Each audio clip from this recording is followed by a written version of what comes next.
Hello दोस्तों, मैं दीपक सिन्हा आप सभी का स्वागत करता हूं दीपक सिन्हा क्लासेस में।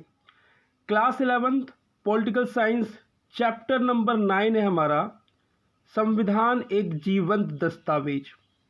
इस चैप्टर के मैं सिर्फ आप लोगों को 7 क्वेश्चंस करवा रहा हूं। इन 7 क्वेश्चंस के बाद आपको इस चैप्टर में से कुछ भी पढ़ने की ज़रूरत नहीं है। रही बात 1 मार्क्स की MCQ के क्वेश्चन की, तो वो सपोर्ट मटेरियल में के क्वेश्चन करवाऊंगा लास्ट में, जब ये पूरा कोर्स कंप्लीट हो जाएगा। हालांकि जो 7 क्वेश्चन इस मेरे नोट्स के अंदर हैं, उसमें भी आपको 1 मार्क्स के क्वेश्चंस बहुत मिल जाएंगे, जो कि मोस्ट इम्पॉर्टेंट रहेंगे। देख लो, मैं हर चैप्टर के अंदर किसी चैप्टर में 10, किसी चैप्टर में 12, किसी चैप्टर में 5 क्वेश्चंस करवा रहा हूँ, मोस्ट इम्पॉर्टेंट, जो आपके एग्ज़ाम में पूछे जाते हैं। तो चलिए स्टार्ट करते हैं। Question number 1। क्वेश्चन नंबर 1 है, संविधान को जीवंत दस्तावेज क्यों कहा जाता है? बड़ा ही सिंपल है, 2 मार्क्स में पूछा जा सकता है ये क्वेश्चन कि संविधान को जीवंत दस्तावेज क्यों कहा जाता है। अगर साधारण शब्दों में मैं इसके बारे में बता दूं तो आंसर आप लोग पढ़ोगे तो समझ में आ जाएगा कि समय के साथ इंसान में भी बदलाव होना बहुत ज़रूरी है। अगर कोई व्यक्ति जीवित है और उसमें बदलाव नहीं है, तो वो जीवित होने के बावजूद क्या है? मृत है, मरे के समान है। इसलिए बदलाव का होना बहुत ज़रूरी है, चाहे वो इंसान हो या संविधान हो। तभी संविधान को कहा जा रहा है एक जीवंत दस्तावेज। आंसर पढ़ोगे तो आपको समझ में आ जाएगा। क्वेश्चन नंबर 2, भारतीय संविधान की प्रस्तावना की मुख्य विशेषताएं बताएं। भाई, क्या खास है भारतीय संविधान में? तो उसकी विशेषताएं बतानी है हमें। ये क्वेश्चन की थोड़ी वर्डिंग टफ होगा, थोड़ा सा रटाफिकेशन कह सकता हूं, लेकिन मोस्ट इंपॉर्टेंट क्वेश्चन है। ठीक है। क्वेश्चन नंबर 3, क्या संविधान एक स्थिर या अपरिवर्तनशील दस्तावेज होता है?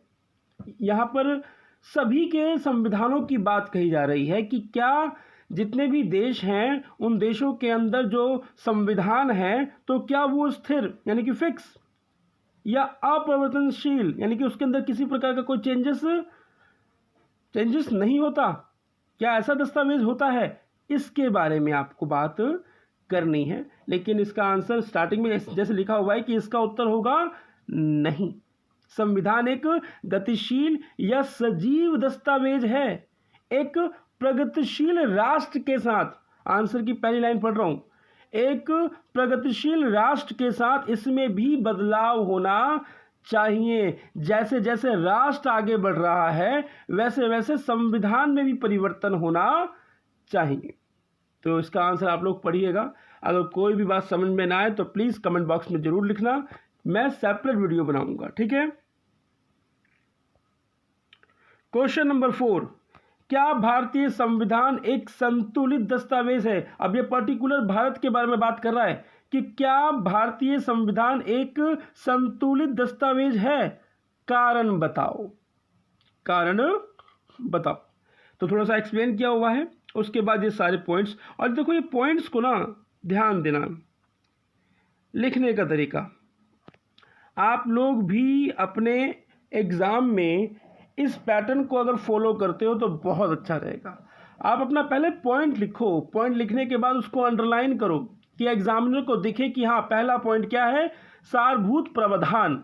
अब सारभूत प्रावधान को मैं क्या कर रहा हूँ? एक्सप्लेन कर रहा हूँ। तो नीचे से स्टार्ट करो, चाहे वो 1 लाइन का हो, 2 लाइन का हो, 4 लाइन का हो, उसको नीचे से एक्सप्लेन करो। आप लोगों ने देखा होगा कि मोस्टली मैं भी क्या करता था कि हमने यहीं से स्टार्ट कर दिया एक्सप्लेन करना, ये यहाँ से लाइन, फिर ज़्यादातर बच्चे क्या करते हैं कि यहीं से स्टार्ट करते दूसरा, और फिर तीसरी लाइन यहाँ से स्टार्ट करते हैं।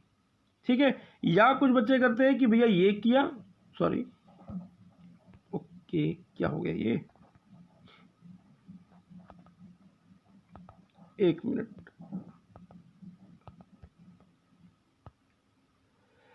या स्टूडेंट क्या करता है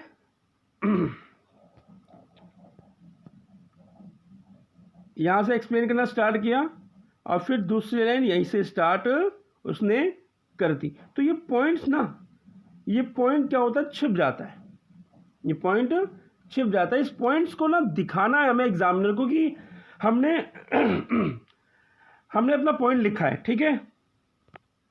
तो इसके पॉइंट्स हैं, आप लोग पढ़ना। क्वेश्चन नंबर 5, क्या संविधान में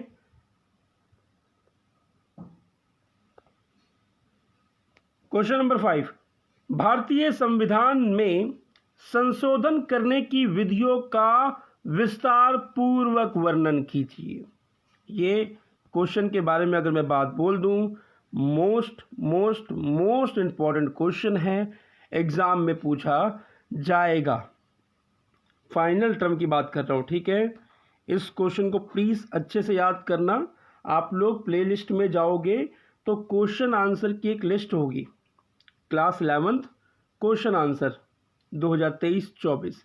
तो मैं मिक्स क्वेश्चन आंसर उसके अंदर ऐड कर रहा हूं, तो उसमें आपको एक क्वेश्चन का आंसर मिलेगा। मैंने समझाया हुआ है अपनी क्लास के अंदर ट्यूशन में, तो आप लोग भी उस वीडियो को जरूर देखना। डिस्क्रिप्शन में आप लोगों को लिंक मिल जाएगा प्लेलिस्ट का। तो ये रहा आंसर इसका, ठीक है।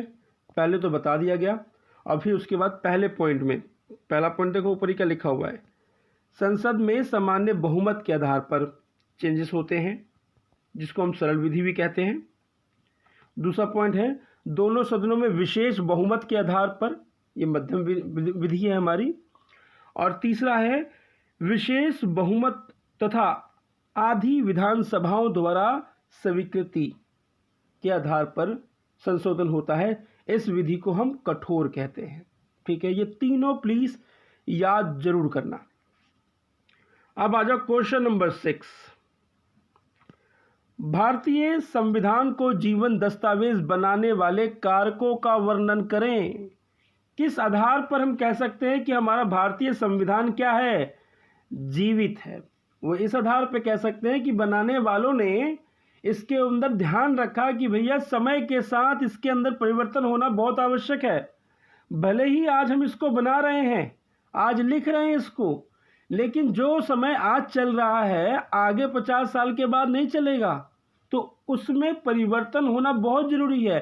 तो संविधान निर्माताओं ने संविधान में प्रावधान रखा कि भैया समय के अनुसार इसको चेंज भी किया जा सकता है। तो इसके पॉइंट्स प्लीज करना, मोस्ट इंपॉर्टेंट क्वेश्चन है। तो ये 7 क्वेश्चन, ठीक है, लेकिन है 6, बताऊंगा कैसे। और ये छठे के जो पॉइंट्स हैं आप लोग देख लेना। अब आ जाइए क्वेश्चन नंबर 7, इस चैप्टर का लास्ट क्वेश्चन। भारतीय संविधान लचीला और कठोर दोनों है, व्याख्या कीजिए।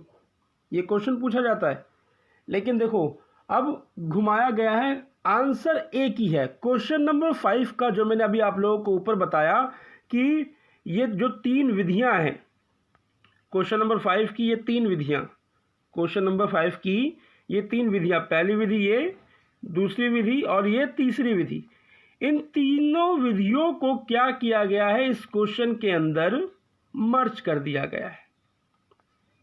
इस क्वेश्चन के अंदर क्या किया, मर्ज कर दिया गया है कि भैया पॉइंट्स लिखे नहीं है, पॉइंट्स को छोड़कर बाकी तीनों के डाटाओं को उठाकर इसके अंदर मर्ज कर दिया गया है सरल भाषा में। तो समझ लो कि इस नोट्स में 7 क्वेश्चन नहीं, सिर्फ 5 क्वेश्चन है, बस क्वेश्चन 2 जो है अलग अलग है। तो आंसर ध्यान से समझ लेना, पढ़ लेना। कोई भी डाउट हो कमेंट बॉक्स में पूछ सकते हो, और अगर किसी व्यक्ति को नोट्स चाहिए वो मुझे डायरेक्ट व्हाट्सअप कर सकता है,